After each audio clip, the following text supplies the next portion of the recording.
Chers amis, bonjour à vous tous. On se retrouve en cette deuxième semaine de notre émission dans ce mois de janvier, donc foi en action. Et vous voyez qu'on insiste toujours sur l'importance d'agir. Vous voyez que nous commençons une nouvelle année.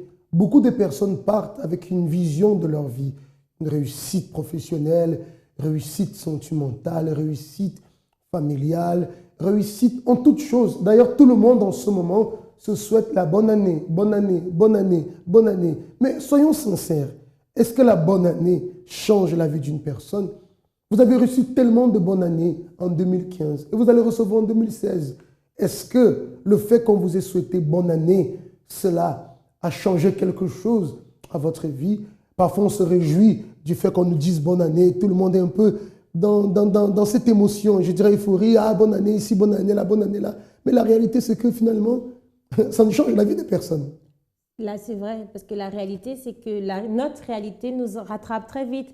Le 1er janvier passe, on est tous, comme vous disiez, dans l'émotion, l'euphorie, mais après, on se retrouve face à nous-mêmes, encore une fois, et face à notre réalité. Voilà. Et c'est justement cette réalité que vous affrontez en ce moment. Peut-être des graves problèmes intérieurs.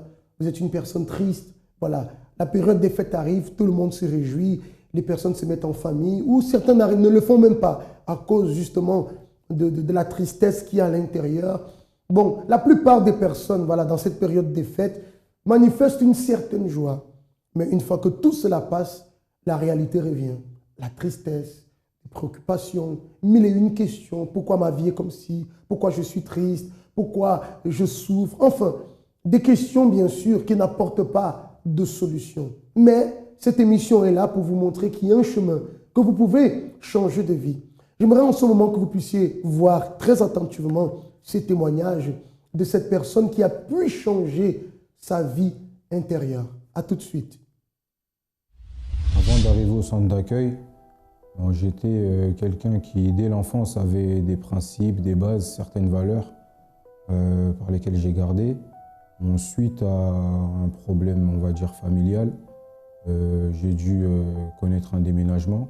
Mais ce déménagement-là, ça m'a, on va dire, ça a un peu changé mon quotidien, qui fait que j'en ai souffert. Tout ce qui se passait, tout ce bouleversement-là, on va dire en un coup de la vie, a fait que, bon, à l'intérieur de moi, j'ai eu un mal-être qui fait que dehors, entre nous les jeunes, je m'emportais vite et j'avais une certaine colère qui fait que j'avais pas mal d'altercations. Mais bon, ça, c'est quelque chose que j'aimais pas. J'aimais pas être comme ça, mais je le montrais pas aux gens. Malgré que j'ai grandi dans un quartier ou quoi que ce soit, moi, j'étais un jeune, je savais que non, moi, c'est la réussite, c'est l'école, je dois aider mes proches qui m'ont fait grandir jusque-là. Donc, le moment le plus difficile, c'est arrivé quand j'ai commencé un peu à sombrer dans ma vie scolaire.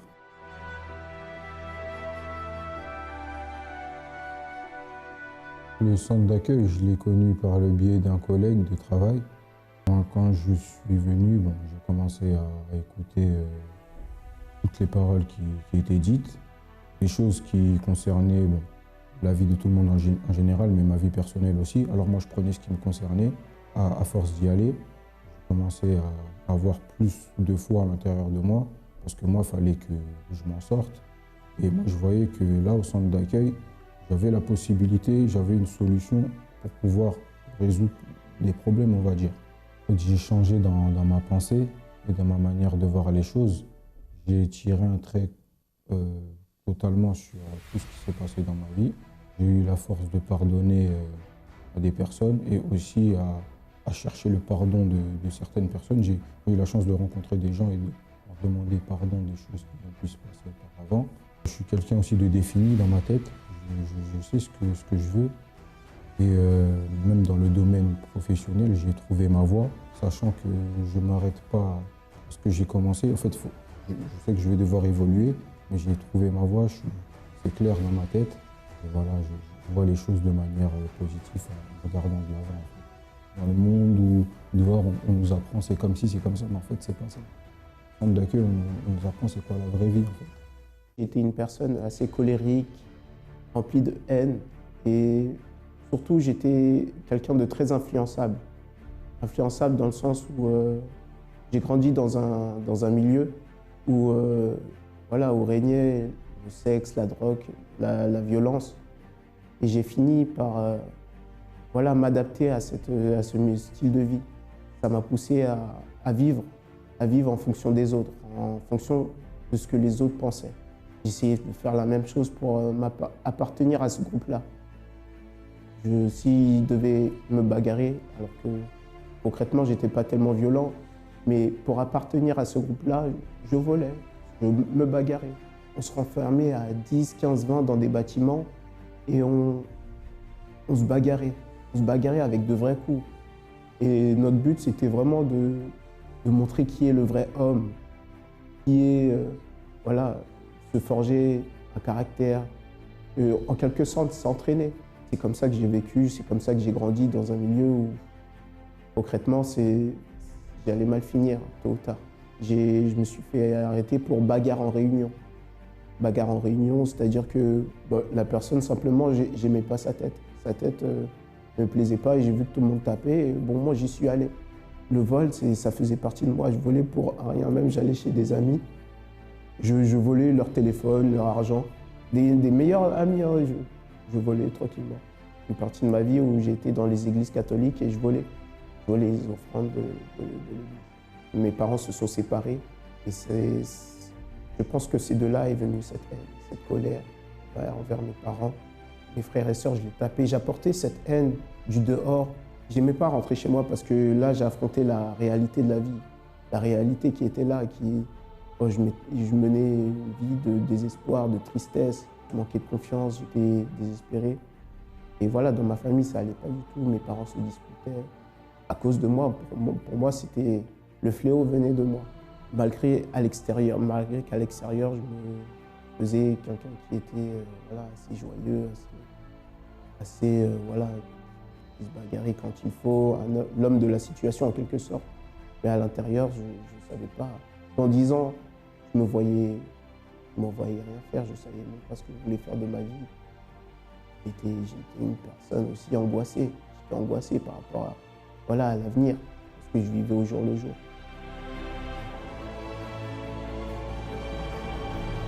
Je suis arrivé au centre d'accueil par le biais de 2 amis qui m'ont invité. Et leur invitation, bon, sur le coup, je me suis dit, OK, on va y aller. Ça peut me faire un peu plus de bien. Et en venant, j'ai vu quelque chose de différent. Pour moi, c'était du jamais vu. Et ce qu'on nous disait, les paroles de foi, les paroles de motivation qui ont été données, ont fait de telle sorte que qu'est-ce que j'ai commencé à faire, c'est les chaînes de prière le vendredi ou une désintoxication de tout ce que j'ai absorbé, dans ma vie passée. J'ai fait même la campagne d'Israël qui vraiment était vraiment mon tout contre le tout de Dieu. À travers la campagne d'Israël, j'ai pu changer du tout au tout. On a pu apercevoir un avant et un après. C'est-à-dire que mes attitudes, mon caractère étaient totalement différents. Ma famille, j'ai pu apporter, à travers ce changement, j'ai pu apporter vraiment cette joie. J'ai arrêté de taper mes frères et sœurs, j'étais plus à l'écoute, je souriais, je jouais avec eux. Ils étaient tous un peu étonnés. À travers vraiment mon témoignage, j'ai pu même faire venir au centre d'accueil mes frères et sœurs, qui étaient tous très curieux de où est-ce que vraiment j'ai eu ce changement. Tout ce qui est délinquance, vol, j'ai totalement arrêté. J'ai vu qu'avec le recul, ça m'a apporté que du malheur. Certes que sur le moment, ok, d'accord, il n'y a pas du gain, ok, on peut avoir une grosse somme d'argent, mais avec le recul, ça apporte rien de bon, que du malheur. Et je sais qu'on peut conquérir sans forcément être délinquant. On peut conquérir sans forcément être un voleur. Le centre d'accueil représente pour moi un lieu où on apprend à être meilleur.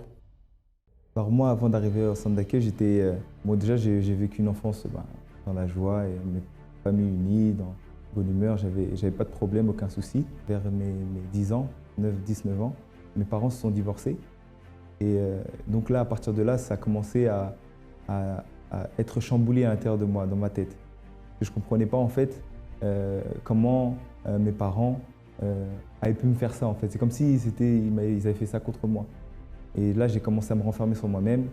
J'étais devenu quelqu'un de très renfermé, de très discret, parce qu'en fait, j'avais cultivé en fait une certaine rancune envers mes parents, surtout mon père et surtout mon père. Et moi, j'ai vécu très très mal, très mal. Et donc je me suis dit, puisque c'est comme ça, je vais parler à plus personne. Et là, j'ai commencé à me renfermer, je sortais plus beaucoup, j'avais plus beaucoup d'amis. En grandissant, en arrivant au collège, et le fait que j'étais toujours discret dans mon coin, les gens, mes amis, les élèves qui étaient avec moi à l'école, ils ont commencé à se moquer de moi. Je restais dans mon coin, donc j'avais pas d'amis, j'avais pas de personne sur qui m'appuyer. Donc du coup, je me retrouvais toujours seul. Et je subissais beaucoup de remarques, on se moquait de moi, de mon apparence. Au lieu de passer mon temps avec mes amis, j'étais renfermé à la maison en train de jouer aux jeux vidéo toute la journée. Comme je faisais du sport, j'ai commencé aussi à m'épanouir aussi un peu plus dans le sport. Mais ça restait que éphémère parce que c'était que au moment où j'étais sur le terrain. Quand j'étais sur le terrain, quand je jouais au foot, là je me lâchais, j'étais épanoui. Mais à partir du moment que c'était fini, je redevenais ce que j'étais. Et ensuite, voilà, j'ai eu l'opportunité de rentrer dans un centre de formation de football. Et à partir de là, je me suis dit, bon voilà, comme là-bas personne ne me connaît, je vais m'inventer une nouvelle vie. Donc là-bas, j'ai commencé à mentir. Alors là, je commençais à mentir, je m'inventais un passé, je m'inventais une famille, je m'inventais plein de choses. Et ça s'est retourné contre moi, on va dire. Parce qu'en fait, il y a une personne qui était avec moi, qui m'a connu avant, qui est venue dans le même club que moi. Et là, elle a commencé à dire que en fait, tout ce que je disais, c'était faux en fait. Et là, c'était vraiment la destruction. Je commençais à être dégoûté de moi-même. J'arrivais même plus à me regarder dans le miroir parce qu'en fait, tout ce que j'avais construit, comme la personne qui était venue a tout révélé, du coup, ça a détruit en fait toute l'image que je m'étais faite. J'ai commencé à avoir un manque de confiance, j'avais du mal à aller vers les autres, j'avais plus d'assurance. Et puis c'est comme ça que j'ai cheminé jusqu'au moment où j'ai pu arriver au centre d'accueil.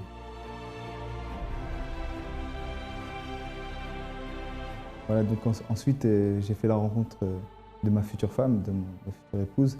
Et au début, tout allait bien. Je pensais même que ça allait me redonner cette joie, me redonner ce bonheur, que j'allais pouvoir, à travers cette relation, reconstruire, rebâtir ma vie et puis surtout mon intérieur. Au lieu de m'aider comme je pensais au début que ça allait faire, ça m'a détruit, ça m'a enfoncé encore plus parce que je me posais des questions, j'avais toujours des doutes, des soucis dans la tête. Et vraiment c'est ce moment-là que je pensais allait pouvoir être l'oxygène. Le moment d'oxygène, ça m'a donné encore plus de problèmes. Ensuite, ma mère m'a invité au centre d'accueil. Et à partir du moment où j'ai commencé à venir, au début, je venais juste pour découvrir. Et je voyais que ces paroles me faisaient du bien. Là, j'ai commencé à me poser des questions sur moi-même, sur ma vie. Et là, j'ai commencé à pratiquer, à m'investir, à écouter, à essayer de comprendre vraiment ce que Dieu pouvait faire pour moi.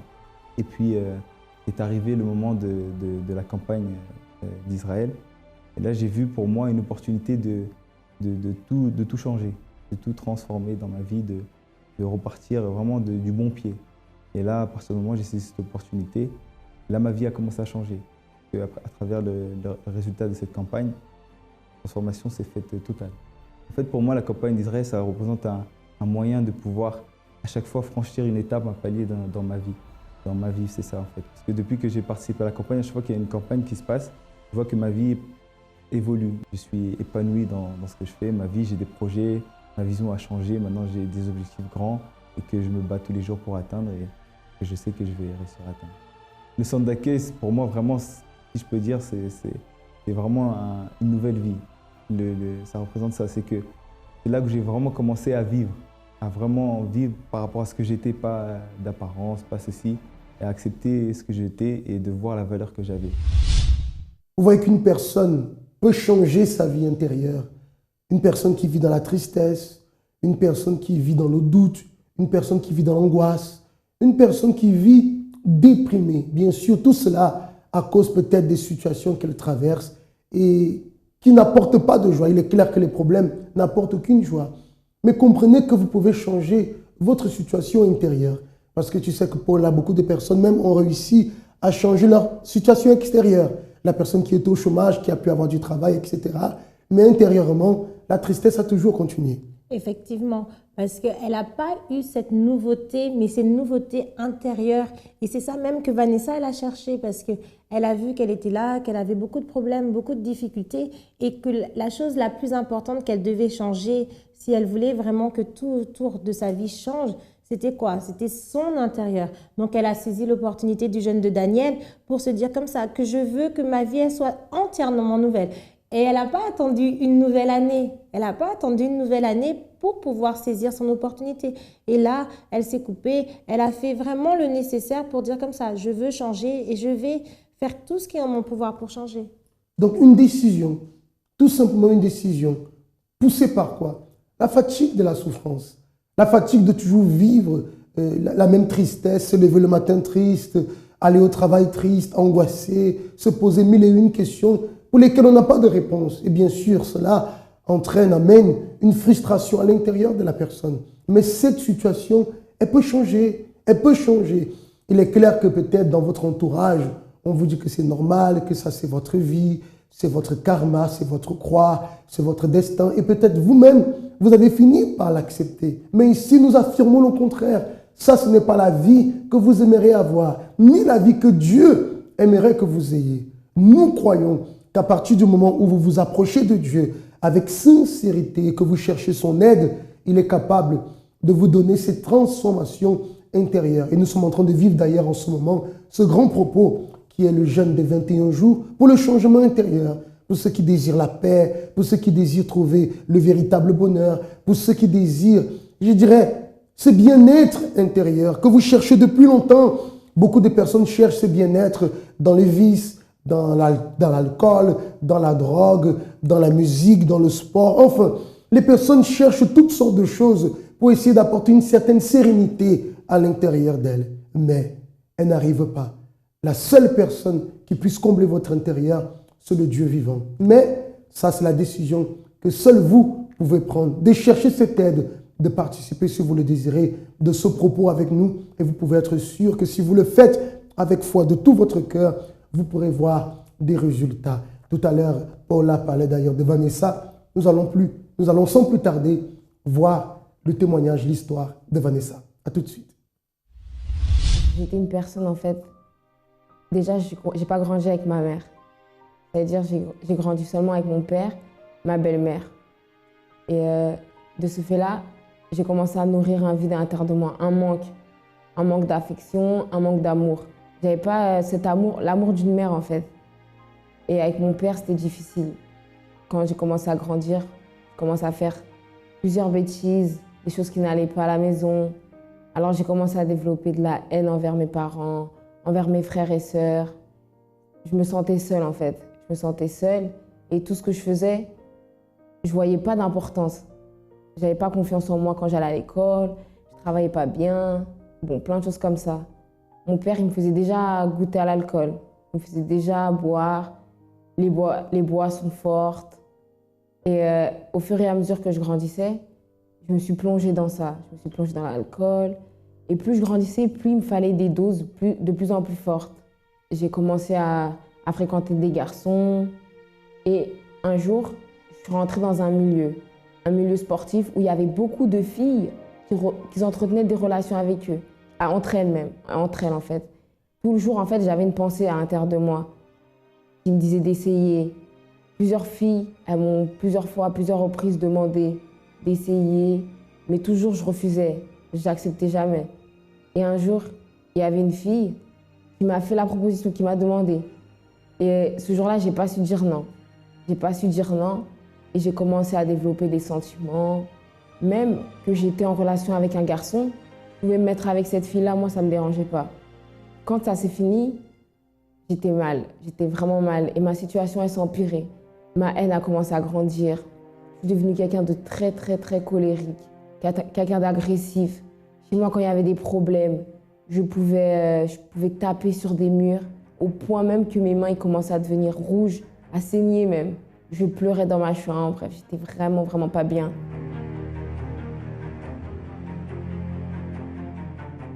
J'ai connu le centre d'accueil à travers des connaissances. Par un appel, on m'a invité à venir le dimanche, à participer à des réunions et j'ai accepté. J'ai voulu en fait plus connaître qu'est-ce qu'ils faisaient au centre d'accueil. J'avais toujours ce vide en fait et je voulais changer, je voulais vraiment changer, mais je ne savais pas comment. Donc je commençais à me donner. J'entendais il fallait pardonner les personnes, il fallait faire plein de choses, se vider de soi-même, que ce soit la rancune, la haine. Et j'étais vraiment prête à tout. En fait, le centre d'accueil, ils proposaient, ils offraient beaucoup d'opportunités pour que les personnes viennent à changer leur vie, à être bien en fait. Et moi, j'ai saisi plusieurs opportunités. J'ai commencé à parler de moi, de comment j'étais avant. Même si c'était difficile, j'ai commencé à le faire. Et là, j'ai commencé à chercher à l'intérieur de moi. Et ça m'est venu en fait des choses de mon passé que j'ai vraiment là, vraiment, je me suis déversée. Je me suis vraiment lâchée. Je me suis lâchée. Et à partir de ce moment-là, c'est comme ça que ma vie a commencé à changer. Moi, la personne que je suis aujourd'hui, je suis bien avec moi-même. J'ai cette paix à l'intérieur de moi. Enfin, vraiment, je suis heureuse. Ce grand vide que j'avais, il a disparu totalement. La haine que j'avais, plus de haine, plus de colère, plus de rien du tout. Avec les filles, maintenant, je veux juste aider les gens. Il n'y a pas de relation fille ou quoi que ce soit. Je bois plus. J'ai besoin de dépendre de rien du tout. À partir du moment où maintenant je me sens bien, je suis bien avec Dieu, je suis bien avec moi. Maintenant, quand je vais entreprendre quelque chose, je vais persévérer parce que je sais qu'au bout, j'aurai la victoire. Peu importe la situation par laquelle je vais devoir passer, j'ai cette confiance. Je sais que ce que je vais faire, ça va marcher. Je sais que maintenant, quand je vais me donner, je vais avoir des résultats, les bons résultats. Chez moi, c'est bien. Franchement, c'est différent. À l'intérieur de moi, j'ai une paix, j'ai une joie. Franchement, comment vous dire? Il n'y a pas plus grande souffrance que d'avoir l'absence de Dieu. Et vraiment, peu importe la situation par laquelle vous passez, il y a une opportunité qui vous est donnée gratuitement. Et saisissez-la. Saisissez-la parce que ce que vous recevez après, c'est très, très, très bon. À travers cette histoire, vous avez pu voir quel genre de fille était Vanessa. Ce qu'elle portait dans son intérieur. Une colère, une haine, je dirais même une tristesse, frustration, intérieurement complètement perdue. Et beaucoup de personnes, Paula, beaucoup de personnes sont dans la même situation et même sans le savoir. Oui, ils sont totalement déboussolés, désorientés parce que quand on voit son témoignage, on voit qu'elle n'avait aucune direction, qu'elle ne savait pas du tout quoi faire, où aller, parce que voilà, tout à l'heure, vous disiez que dans la première partie, que les personnes, des fois, cherchent à se réfugier dans l'alcool pour combler le vide, cherchent tout plein de choses. Et c'est ça qu'elle était en train de faire. Elle était en train de se réfugier dans l'alcool, elle était colérique, beaucoup de frustrations internes qu'elle ne savait pas comment canaliser, en fait. Et elle cherchait une solution. Même tout à l'heure, vous disiez aussi que la personne, pour changer, elle doit être fatiguée. Elle doit être fatiguée de la situation dans laquelle elle vit.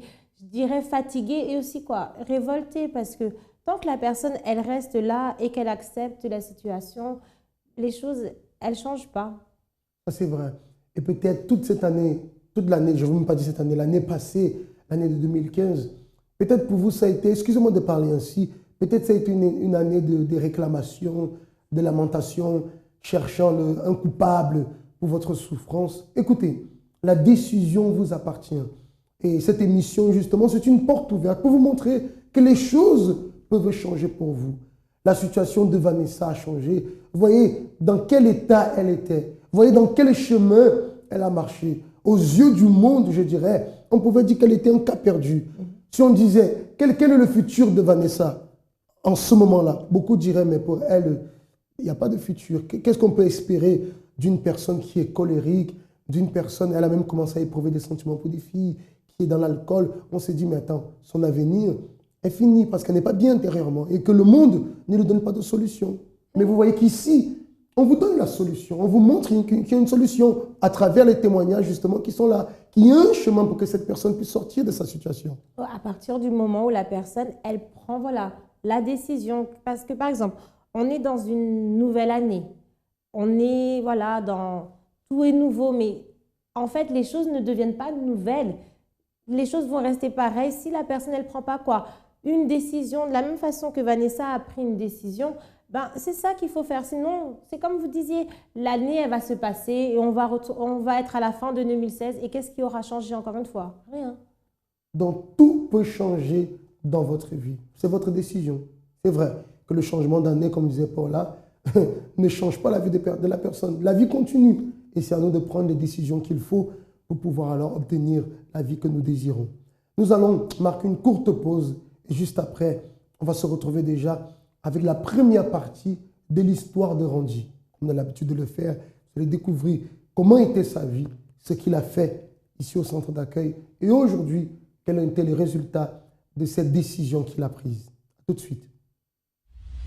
Avant d'arriver au centre d'accueil, j'étais un jeune timide, réservé, qui vivait d'apparence, qui me cachait derrière une personne que au fond de moi, j'étais pas en fait. Parce que je me rappelle que plusieurs fois à la maison, pourtant on est nombreux, on était tous là, mais il y avait un moment où forcément j'allais me retrouver seul. Et pourquoi je me retrouvais seul, je sais pas pourquoi. Je saurais pas dire pourquoi je me retrouvais seul, mais j'étais comme ça, c'était ma nature en fait. Ça fait que même en arrivant au collège, ça a commencé comme ça dès la 6e. Le premier trimestre, je me rappelle que j'avais pas beaucoup d'amis, j'étais vraiment seul. Et c'est au fur et à mesure que ça a commencé, j'ai pu commencer à développer, j'ai eu quelques amis, quelques contacts. Et après, en grandissant, au fur et à mesure des années qui passent, le temps a fait que cette réserve, elle a commencé. À l'extérieur, j'étais moins réservé que chez moi. Ça fait que quand je suis arrivé au lycée, là, ça a été l'apogée, on va dire. C'est-à-dire que cette réserve, c'est la manière dont j'étais réservé quand je suis arrivé en 6e et quand je suis arrivé au lycée, c'était différent. Ça veut dire, dès on va dire, dès la 2e semaine du lycée, j'étais déjà établi. Ça veut dire que je montrais. En fait, c'est comme si je peux dire que je me suis créé un personnage en arrivant au lycée. Parce que j'ai tout fait. Enfin, c'est pas j'ai tout fait, mais tout ce que je faisais, c'était pour attirer les gens et qu'à côté de moi, il y ait un maximum de monde pour montrer que j'étais là. Alors qu'en fait, en rentrant chez moi tous les soirs, je savais que toutes ces personnes qui étaient là à côté de moi, demain, il m'arrive quelque chose, je sais qu'elles ne sont pas là. Mais c'est cette vie que j'ai, c'est ça que j'aimais, parce que généralement, quand tu arrives au lycée à 16, 17 ans, tu es entouré et tout, tu as un peu de popularité, ça fait que c'est ce que je voulais, ouais. Je me rappelle une anecdote il y avait une grève normalement, et il y avait eu une grève au lycée, et nous on avait fait un blocus, et après il y avait eu le feu. On avait mis le feu aux poubelles de devant qu'on avait mis. Et de moi-même, c'est quelque chose que j'aurais jamais fait, mais parce qu'on était beaucoup, parce qu'on était dans la masse, et parce que forcément j'avais un rôle de leader, j'ai été mêlé à cette histoire-là. Et en vrai, en rentrant chez moi le jour même, moi-même je me suis posé la question de pourquoi j'avais fait ça. Pourquoi? Mais ce pourquoi je l'ai fait parce que j'étais un peu la tête de ça. Et parce que j'aimais bien être entouré, parce que si forcément tu aimes être entouré, tu dois montrer l'exemple à un certain moment. Et bon, c'était pas un exemple, mais fallait faire. Et donc voilà. Et j'ai grandi comme ça. Je mentais beaucoup. Je mentais beaucoup dans certaines... C'était surtout en fait, les mensonges, c'était surtout pour me valoriser d'une manière. C'est-à-dire qu'il y a quelque chose que j'ai pas, je vais dire que j'ai. Il y a quelque chose que j'ai pas fait, je vais dire que j'ai fait. Et tout ça, c'était pour monter un peu en popularité et tout, pour affirmer un peu le personnage que j'avais créé, en fait. Le moment le plus difficile, c'est quand je suis arrivé en première. À la fin, on passe un petit diplôme pour les points de l'année prochaine pour le bac. Et il m'était arrivé une situation que les gens commençaient un peu à se retourner contre moi, les gens commençaient un peu à voir les choses différemment. Et ça m'avait fait plus... Ça me dérangeait, ça me dérangeait en fait. Parce que je me suis dit, si ceux qui sont à côté de moi, ils pensent comme ça, ils font ceci, cela, comment ça va se passer après? Comment je vais finir après? Parce qu'en fait, mes 3 années de lycée, je vivais de ça. Je vivais de l'entourage, des amis, de tout le monde que j'avais créé en fait. Ouais, que Jean Randy était un jeune qui vivait d'apparence. Je veux dire qu'il se mentait à lui-même et qui mentait aux autres. Et beaucoup de personnes, c'est marrant parce que beaucoup de personnes vivent la même chose. Beaucoup de personnes se sont menties en 2015 et 2016 commence. Elle continue à se mentir. Ça fait des années qu'elle dit un jour ma vie changera. Mais tant qu'elle ne prend pas de décision, les choses vont continuer de la même façon. Parce que la personne, elle doit assumer.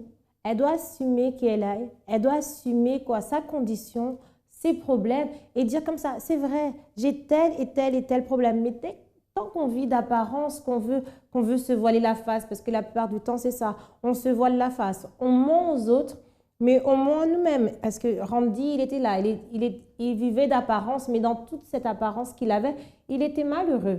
Parce qu'il savait que sa vie, elle était quoi? Elle n'était pas... Il n'y avait pas de fondement, il n'y avait pas de base. Et c'est ça, des fois, les personnes, elles sont là, elles ont des problèmes dans la vie financière, mais elles dépensent encore plus d'argent pour ne pas montrer à qui? Pour ne pas montrer aux autres qu'elles ont des problèmes. Donc, elles s'endettent encore plus. La personne, elle a des problèmes dans son couple, dans sa famille, mais toujours, elle va mentir pour garder la tête haute, mais en faisant ça, elle perd. C'est tellement d'efforts pour construire un mensonge et le maintenir. Imaginez-vous, la personne qui vit d'apparence. Tous les jours, c'est tellement d'efforts pour pouvoir maintenir cette apparence.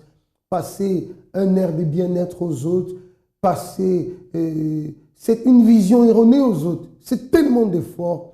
Et je me dis que si la personne, par exemple, si vous qui nous écoutez, vous êtes dans cette situation, si vous consacrez ou concentrez tous ces efforts que vous faites pour maintenir une vie d'apparence, si vous concentrez ces efforts pour pouvoir prendre des attitudes qui vont véritablement changer votre vie, je vous dirais, ce serait plus bénéfique que d'investir dans le mensonge et garder une apparence. Autant prendre cette force et investir dans ce qui peut apporter véritablement, pas une vie d'apparence, mais une réalité de vie que les gens verront, oui, il est vraiment heureux, elle est vraiment heureuse. Mais la personne préfère gaspiller son énergie dans le faux au lieu de gaspiller, entre guillemets, d'investir son énergie dans ce qui est vrai, dans ce qui peut vraiment lui apporter une solution.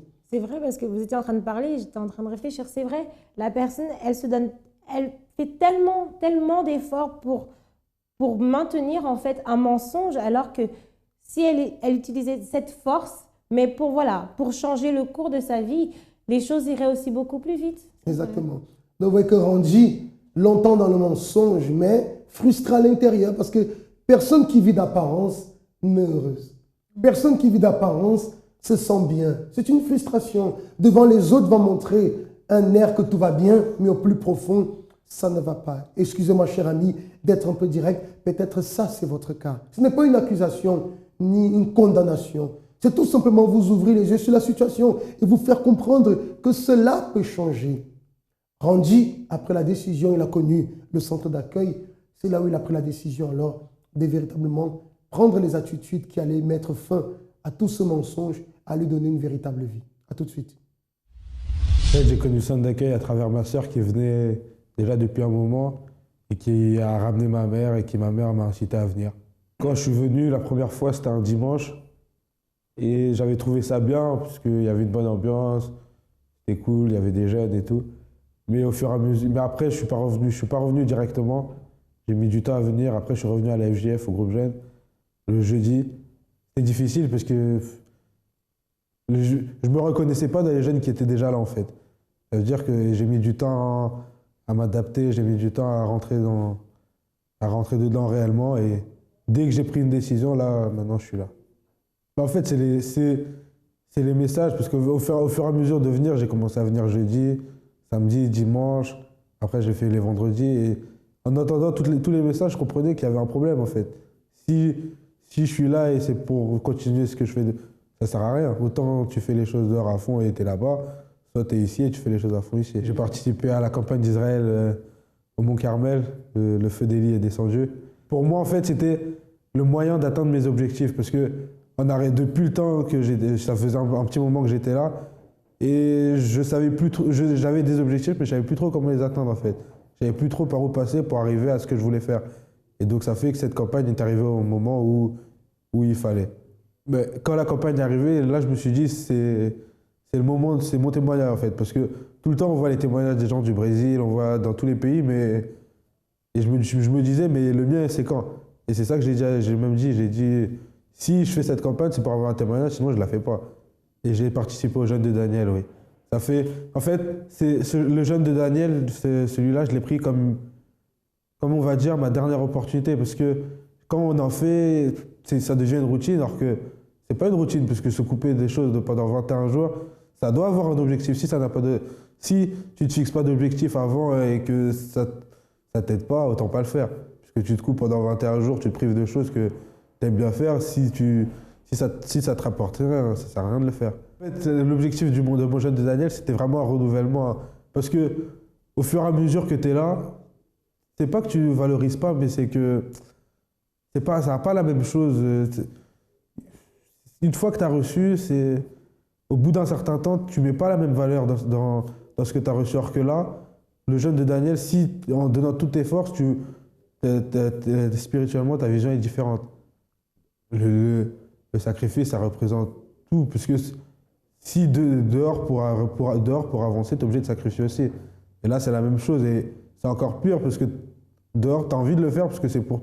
Mais là, tu as moins envie de le faire, mais alors que le résultat sera encore plus grand. Et donc, c'est ça, parce que quand, par exemple, j'ai envie d'acheter quelque chose à, je sais pas combien, à 800 €, c'est un sacrifice, mais dehors, tu vois pas ça comme un sacrifice. Tu te dis, je me suis fait plaisir. Aujourd'hui, est-ce que je serais capable de faire la même chose? Non, parce que je sais que ça ne m'apporte plus rien. Une décision peut tout changer. Le changement de votre vie dépend d'une décision. Vous avez déjà pris tellement de décisions, mais des décisions, je dirais, erronées, ou des décisions qui ne vous ont pas conduit à ce que vous voulez, soit au bonheur familial, au bonheur sentimental, soit à la restauration de votre santé, soit à la conquête professionnelle, financière. Vous avez fait beaucoup de choses parce que vous êtes une personne de lutte, vous êtes une personne de courage, vous êtes une personne qui vous voulez avancer. Mais tous les efforts que vous avez déjà, je dirais, émis, tous ces efforts n'ont pas permis de vous faire atteindre ce que vous vouliez. Aujourd'hui, nous vous disons que par la foi, c'est possible. Jésus a dit, on a l'habitude de le dire, tout est possible à celui qui croit. L'histoire de Vanessa, l'histoire précédente, celui de Randy est la preuve que la foi peut nous permettre, la foi nous donne les conditions d'atteindre la vie que nous voulons, d'atteindre des objectifs que par nos propres forces, nos efforts, on n'a pas toujours atteint. Oui, la foi nous emmène à aller au-delà de toute chose. Et même quand vous parlez, j'étais en train de penser, c'est comme ça, même on doit apprendre aussi quoi? Dans notre foi, à lâcher prise en fait. Lâcher prise de quoi? Pas de la foi, mais lâcher prise de quoi? De nous-mêmes. Parce que vous disiez comme ça que la personne, elle fait tant d'efforts, qu'elle a déjà, elle a beaucoup lutté. Parce que les personnes qui regardent même l'émission, c'est des personnes qui luttent, qui se battent. Mais qui se battent avec quoi? Avec la force de leurs bras. Mais à un moment, on doit lâcher prise de quoi? Lâcher prise de nous-mêmes et laisser Dieu au contrôle. Laisser Dieu au contrôle, est-ce que ça veut dire ne rien faire? Non, ça ne veut pas dire ne rien faire. Mais ça veut dire comme ça, commencer à réfléchir et à agir la foi et assumer en fait assumer chaque chose dans le sens où, par exemple, dans la vie professionnelle, on va assumer en cherchant, en luttant. On n'a pas, par exemple, vous êtes là, vous n'avez pas de travail, mais vous allez quoi? Vous allez donner plus de vous-même, mais en vous valorisant aussi, dans le sens comme ça, que vous n'allez pas vous partir dans des choses qui vous savez déjà que c'est erroné et que ce sera plus facile, mais qu'après aura des conséquences plus difficiles. Exactement, donc la bonne attitude est importante. Et justement, lorsque nous vous invitons au centre d'accueil qui a ses portes ouvertes tous les jours, c'est la bonne attitude parce que nous avons la certitude absolue qu'en arrivant ici et en mettant en pratique les conseils que vous allez recevoir, vous pouvez être sûr que les choses vont changer. C'est ce qui est arrivé d'ailleurs dans la vie de Randy. Voyons le résultat des attitudes, des propos, des prières qu'il a fait ici au centre d'accueil. Aujourd'hui, je suis le vrai Randy. J'ai plus besoin de me cacher derrière un personnage, je suis seul ou je suis entouré, je suis la même personne en fait. Ça fait que maintenant, mes objectifs, je sais que je me force de les atteindre, mais en étant vrai, pas en étant là-bas je suis quelqu'un, là-bas je suis quelqu'un, mais partout où je suis la même personne. Et ça fait qu'aujourd'hui, je suis un jeune épanoui, je suis un jeune heureux, je suis content, je suis souriant. Avant, je souriais un petit peu, mais là, je souris beaucoup plus. Et c'est ça, là, pour moi, je suis en train de vivre la vraie vie d'un jeune, puisque quand on est dehors, on vit, mais c'est éphémère. Alors que là, tu dors le soir, tu es content, tu te lèves le matin, tu es content. Et donc, c'est cette joie-là qui fait que je suis là aujourd'hui. Et dans ma vie professionnelle, je suis épanoui parce que j'avais plusieurs objectifs et plus en avançant petit à petit, je vois les résultats tous les jours. Parce que là, même là, je vais signer un contrat dans un grand club de Ligue 1 de France. Et à l'âge que j'ai, avec le peu d'expérience que j'ai, c'est quelque chose de très fort. Ça a été possible à travers le sacrifice et à travers le renoncement. Parce que forcément, que ça soit dans les propos qu'on a fait ou que ce soit seul, parce que pour atteindre ça, j'étais face à moi-même en fait. Ça fait que si le matin je dois me lever, je vais faire des entraînements tout seul, je faisais des trucs que personne ne faisait.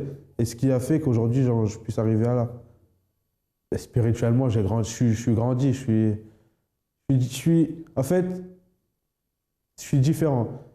Parce que il y a des choses qu'on ne voit pas, c'est ces choses qu'on ne voit pas où j'ai grandi. J'ai pris en maturité, j'ai grandi, puisque je suis arrivé, j'étais un petit garçon, un petit gars en âge de grandir. Et là, je peux dire que vraiment j'ai grandi. Parce que je vois et j'affronte les situations d'une manière différente en fait.